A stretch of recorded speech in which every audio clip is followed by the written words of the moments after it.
Okay, let's unpack this. What does a viral modern-day relationship strategist on YouTube actually have in common with, like, an Iron Age queen mother advising a young king? I mean, it sounds like a massive stretch, right? It totally does. But as it turns out, when you strip away the smartphones and the ancient scrolls, they're handing out the exact same blueprint for dating and partnership.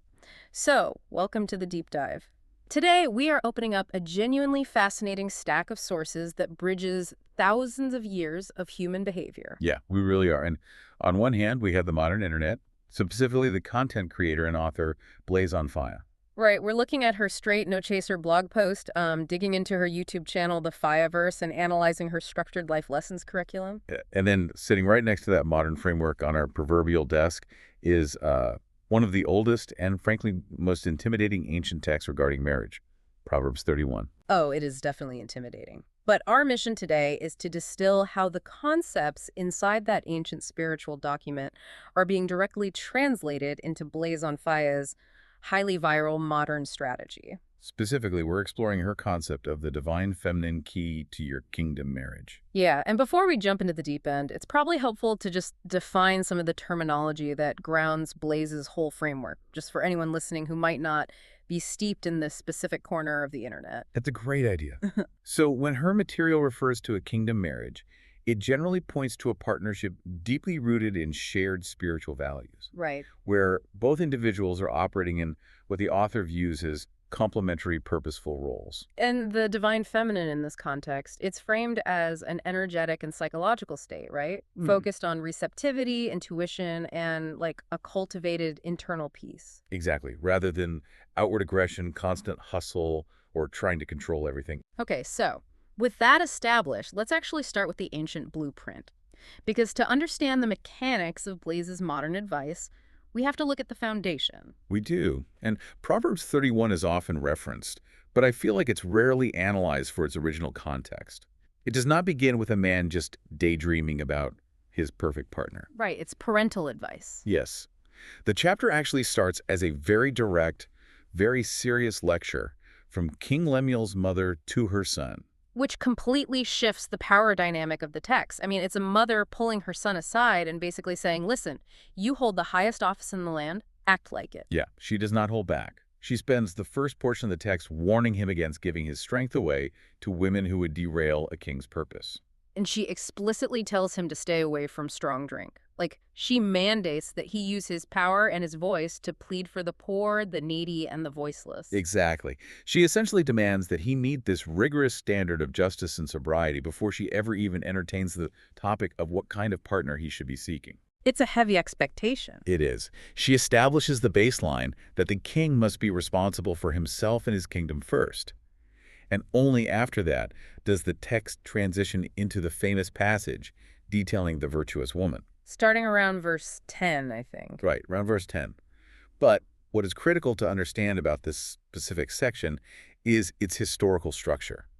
In the original Hebrew, this was written as an alphabetic acrostic. Oh, wow. Yeah, each successive line begins with the next letter of the Hebrew alphabet.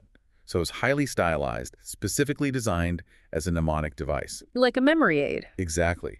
A memory aid for a young man to easily recall the exact standard of partnership he should be looking for when navigating royal life. And when you look at the translation of that memory aid in our sources, I mean, the standard is absolutely staggering. Staggering is the word for it. The sheer volume of what this virtuous woman accomplishes reads like the schedule of a hyper-productive modern-day CEO. I mean, the text describes her seeking out wool and flax, operating like merchant ships, bringing food from afar. Getting up before dawn to manage the household. Right, but it extends way beyond domestic management.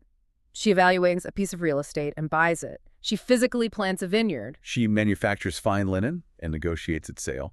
She is quite literally a one-woman economic powerhouse. Yeah, she's an agricultural manager, a real estate investor, and a textile magnate all at once. It paints a picture of just immense, relentless industriousness. It really does. But this is where I want to pause and push back on the premise for a second. Because if this ancient ideal is characterized by doing all of this heavy lifting, How does that square with Blaze's modern take that marriage isn't actually about doing? Right, the conflict between doing and being. Yeah, because the core of Blaze's modern argument is that securing a kingdom marriage is absolutely not about doing, it's about being. So if the ancient blueprint is essentially a massive, exhausting to-do list, how are these two philosophies connected at all? Well, what's fascinating here is that the connection lies in the underlying mechanism of the poem, rather than the literal list of chores. Okay, unpack that. While the text outlines her many accomplishments, the ultimate thesis, the true focal point of the acrostic, is her internal character, not her external output. I see. If we look at verse 25, it states, "Strength and honor are her clothing." And then the climactic verse, verse 30, explicitly reveals the poem's core philosophy. What does it say? It says, "Favor is deceitful and beauty is vain, Yeah. but a woman that feareth the Lord, she shall be praised." Wow, that completely reframes the entire poem. It does. So the hustle and the business acumen, they're essentially just the visible byproducts of her internal grounding. Precisely. The ancient author is using tangible economic actions to illustrate intangible virtues, her wisdom, her discipline, her spiritual fortitude. And that tension, right, between this impressive external hustle and the vital internal virtue, that sets the perfect stage for Blaze's modern interpretation. Exactly, because in the modern era, society has completely optimized the external hustle. We know how to do the chores. Oh, absolutely. But in doing so, we have often severed the connection to that internal grounding. So if the ancient ideal prioritized internal character over the actual chores, then Blaise on Fire's modern argument is really just the 21st century psychological equivalent of that same principle. Exactly, which brings us directly to her Straight No Chaser blog post. She essentially wrote this post as a concentrated distillation, like a too-long, didn't-watch summary of her wildly popular video, "The Divine Feminine Key to Your Kingdom Marriage." Because within her framework, she recognized a massive disconnect in her audience, didn't she? She did.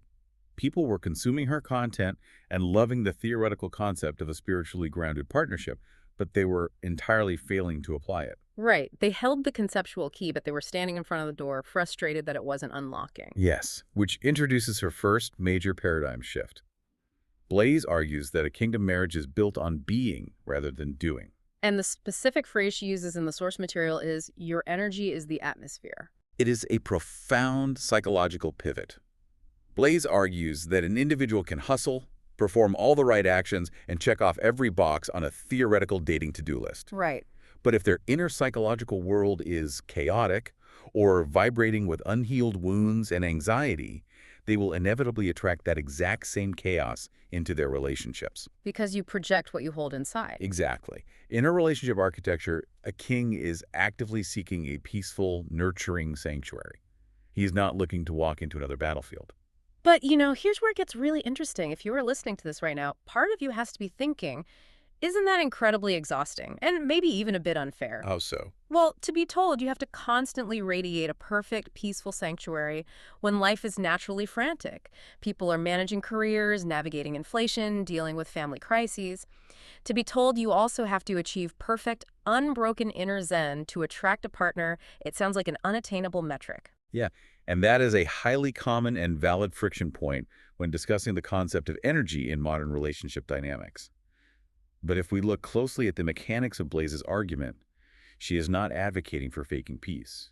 Okay, so it's not about plastering on a fake smile. Not at all. She's describing a fundamental structural regulation of the nervous system. It is about fundamentally shifting from a baseline of frantic scarcity, where you feel you must constantly prove your worth, to embodying what she terms a confident queen. I get it. So the goal isn't to pretend the external problems don't exist. It's about shifting your internal infrastructure so that those problems no longer dictate your baseline frequency. That is the exact mechanism, is how cultivating genuine internal peace organically reflects in the external world. When you are deeply secure in your own value, the compulsion to scramble, perform, or aggressively manage a partner disappears. You just are. And within Blaise's framework, that authentic state of being is what changes the atmosphere of a room. Okay, so if someone actually achieves that, if they shift from doing to being, how does that manifest in the real world? Like, how does that abstract energy change the way a person actually communicates? This is where she translates philosophy into strategy. And she introduces two specific truths here. The first is her assertion that Silence is a power move. Silence is a power move. Yeah. She identifies that modern culture heavily conditions people to believe that strength is defined by aggression, that you must always have a retort, always fight your corner, always secure the last word. Oh, definitely. I mean, the entire social media ecosystem is built on the perfect clapback. We are totally rewarded for verbal sparring. We really are. Yeah. But Blaze's framework pushes back against that conditioning. Mm. She argues that not every battle requires your words or your energy. So it's about discernment. Yes, high-level discernment. It's the psychological discipline of knowing when to step back, trusting the broader timing of the relationship, and crucially, within this traditional dynamic, creating a space that allows the masculine partner to step up and lead. Which requires a massive leap of trust. Surrendering the impulse to verbally micromanage an outcome is terrifying for anyone used to controlling their environment. It is deeply uncomfortable. But she frames this strategic silence not as a loss of voice or weakness, but as the ultimate display of self-regulation and confidence. Right, because you don't have to aggressively steer the connection if you are secure in your own value. Exactly. Which naturally transitions into her second practical strategy, boundaries. Blaze states, boundaries are jewels. Her core argument is that you do not trap a kingdom man. You draw him in. And I love the specific analogy she uses in the text for this. She writes that boundaries shouldn't be prison walls to keep people out. They should be protective fences around a precious garden. That garden analogy is so powerful. It is. The goal is to cultivate a vibrant, sacred space a man never wants to leave. When a committed partner encounters that, they recognize the unparalleled value of the sanctuary. If you think about an exclusive art gallery, you don't put up a velvet rope to punish people. Right. You put the velvet rope up to signal that what sits behind it is highly valuable, rare, and requires respect to engage with. Wow, yes. The boundary isn't a punishment for the outsider. It's a declaration of worth by the owner.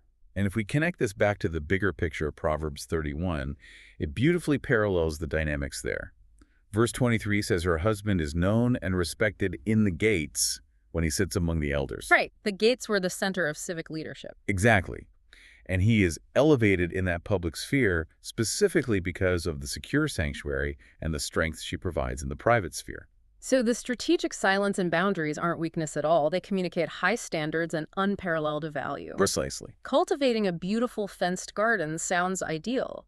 But Blaze is a realist. She identifies one massive roadblock preventing her audience from achieving this, and that is, they are showing up to the garden dressed for war. Yes. Unpacking the tough love section of her blog post, there is a very sharp directive here. What's the quote? She says, stop asking God for a king if you're still moving like a soldier. Stop asking God for a king if you're still moving like a soldier. Man, that is a dense, loaded statement. It touches on deep psychological realities.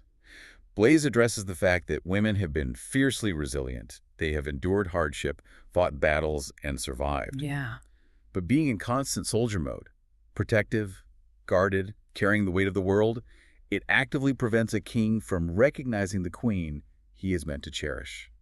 So what does this all mean for someone who has literally had to wear that armor just to survive their past? I mean, you can't just tell someone who has navigated deep trauma to magically drop their defenses. This raises an important question, and it's one Blaze handles carefully. The psychology of transitioning out of a trauma response is delicate.